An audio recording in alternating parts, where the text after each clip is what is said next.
Asalaamu calaykum dhammaan ardayda Soomaaliyeed. Halkani waa Grand Online Academy. Magacaygu waa Dr. Maxamuud Maxamed. Waxaan ahay doctorka bixiya maadada barashada daawooyinka ama pharmacology-ga ee Grand Online Academy. Maadadan barashada daawooyinka ama pharmacology-ga ee Grand Online Academy waxaad ku baran doontaa barashada daawooyinka qaab online ah adigoo markaa gurigaaga jooga oo aad fiidiyoyada soo daawan doonto qaab maqal iyo muuqaal ah. Waxaanu ku dhigan doonaa dhammaan daawooyinka ama pharmacology-ga inagoo u dhigan doona systems qaybo kala duwan. Tusaale ahaan daawooyinka lagu daweeyo wadnaha, kuwa sambabada, kuwa waxa weeyaan neerfaha iyo madaxa. Marka qaybahaas ayaabaad u baran doontaa insha Allah. Muddada course-ku waxa weeye waa 4 bilood. Marka uu course-ku dhamaadana waxaad heli doontaa insha Allah shahaado ayaad qaadan doontaa haddii Ilaahay raado.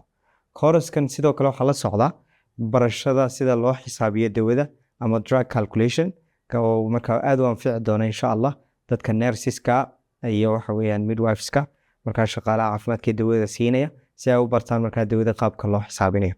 Sidoo kale course-kan wuxuu aad u anfici doonaa medical students-ka ardayda barata caafimaadka medicine-ka oo waxa weeye dhammaan waxay ku baran doonaan maadada pharmacology-ga oo si detail ah loo sharaxayo ay si fiican u fahmi doonaan from the basics iyadoo laga soo bilaabay basics-ka ilaa waxa weeyaan meel sare ay ka fahmi doonaan insha Allah. Sidoo kale waxaa la socda course-yo kale oo supplementary oo qofku waxa weeye ardaygu soo kale ku baran doono online oo ay ka mid yihiin marka la tacaalista malnutrition ama nafaqa darada acute malnutrition iyo management-keega iyo sida loo daaweeyo ama loola tacaalo.